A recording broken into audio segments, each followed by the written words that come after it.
Halo guys, welcome back to my channel, Bang Dai Motovlog.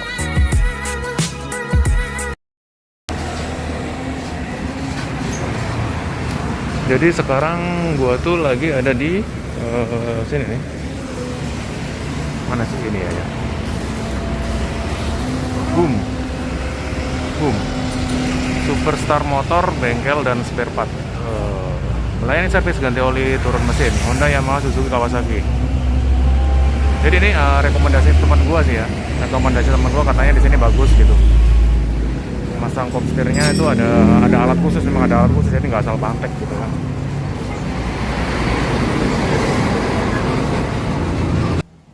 Sore ini motor gua kelihatan dekil banget karena memang saat video ini saya buat sih pas musim hujan, pas lagi menggenang-genangnya gitu kan. Dan ini menangani ada 4 teknisi sekaligus guys, semua ngerjain satu-satu. Jadi sebenarnya di sini gue mau ganti komster gue karena lagi bermasalah, tapi sekaligus gue mau sekalian ganti kabel rem gue, selang rem gue ganti racing merek TDR yang tadi gue unboxing ya pas awal mula video. Balik lagi di channel gue Bang Dai Motovlog ya. Video kali ini gue mau membahas tentang tadi ya salah satu kekurangan Yamaha R25 ini ya. Yang pertama yang menjadi tujuan awal gua di bengkel tadi itu mau benerin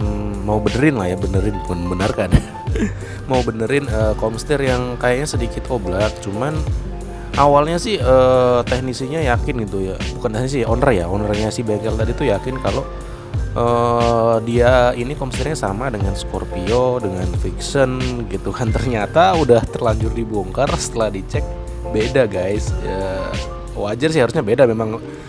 2,5 sama kelas 150 itu harusnya sih memang beda, tapi tadi karena ownernya sedikit yakin jadi ya sudahlah, sok atau dibongkar. Ternyata beda, akhirnya cuman dibantu di setting ulang aja sama dicuci, dan alhamdulillah ini sedikit enakan sih, cuman masih ada sedikit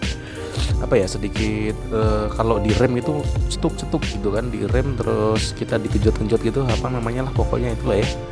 Nah, dan akhirnya gue di sana cuman gue ngasih option kedua sih, takutnya karena memang kalau nggak ada, karena kebanyakan bengkel-bengkel yang gue datengin itu kebanyakan nggak ada, harus bengkel khusus 2,5 kalau nggak memang ke dealernya langsung. Nah itu sih pilihannya, gue iseng-iseng aja sebenarnya dia.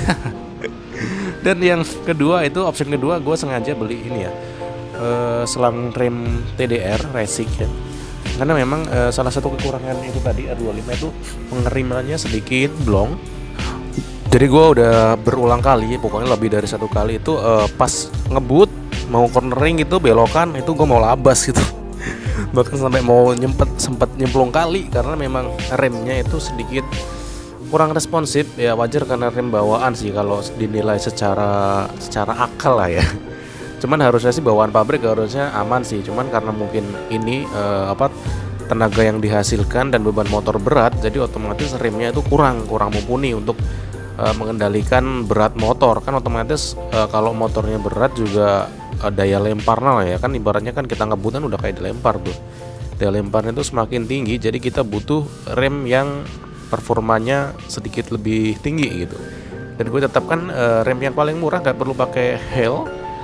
Gue di sini beli TDR aja yang harganya cukup 300 ribuan saja, sudah termasuk ongkir itu di marketplace ya. Gak tau kalau di bengkel-bengkel racing yang lain mungkin ya nggak jauh dari itu sih. Nah, gue beli TDR di sini, coba gue pasang dan gue rasain memang sedikit berbeda ya. Nggak begitu banyak, tapi ya cukup lah ya. Intinya untuk pengendara gue yang kecepatannya mungkin kalau di jalan umum, ini jalan umum ya, kan nggak buat balapan, itu 120, 100 sih cukup sih buat rem kecepatan segitu. Cuman gak tau kalau untuk lebih dari itu, gue juga safety riding aja lah ya, nggak usah neko-neko, yang penting cukup buat sehari ya, buat harian, karena memang ini kan motor harian. Dan logikanya gini ya, kalau rem bawaan itu kan selang remnya kan dia karet gitu ya. Jadi kalau di rem otomatis cairan remnya itu, minyak remnya dia memenuhi selang rem, jadi mengembang gitu. Selang remnya mengembang kalau karet. Itu yang mengurangi responsivitas rem itu tadi gitu. Beda cerita kalau kita menggunakan selang rem racing gitu kan. Karena kalau racing itu kan dia terbuat kayak baja gitu ya, kayak sejenis baja gitu yang dibuat selang. Jadi otomatis kalau remnya ditekan, itu tekanan dari minyak rem itu tadi nggak bikin selang itu tadi mengembang. Jadi makanya dia lebih responsif gitu kan. Cuman itu harus sedikit hati-hati, soalnya begitu ngerem itu ibaratnya itu langsung mati gitu ya, langsung rem mati gitu. Jadi kita harus sedikit-sedikit, harus tahu salahnya lah ya. Kalau langsung kita tekan banyak, otomatis nanti kita jungkil balik gitu kan ya. Nah, jadi kalau untuk performa dari TDR ini tadi setelah gue pakai ya, kalau dibanding dengan rem standar sih ini jauh lebih baik gitu kan. Ini juga kan kampas remnya juga udah gue upgrade miliknya TDR juga. Pokoknya satu set itu TDR kecuali rem cakramnya, kecuali piringan cakramnya itu masih ori. Nggak perlu lah ya. Kalau gue pikir-pikir nggak perlu lah kita upgrade yang terlalu jauh kayak Brembo itu tadi yang harganya seharga motor Beat ibaratnya ya. Dari mulai piringannya yang 5 jutaan, terus kemudian kabelnya mungkin harus pakai hel, itu nggak sehedon itu sih gua. Segininya cukup karena untuk keseharian juga, dan cuman untuk buat konten-konten ala-ala begini aja sih, buat edukasi ke masyarakat yang ingin tahu dan yang ingin review-review sebelum membeli. Nah, ini rekomendasi dari gua sini, TDR-nya udah pas lah ya, udah mid-range lah ya, udah untuk pengguna seperti ini sih cukup. Kalau untuk balapan ya kalian silakan upgrade yang lebih perform lagi lah ya.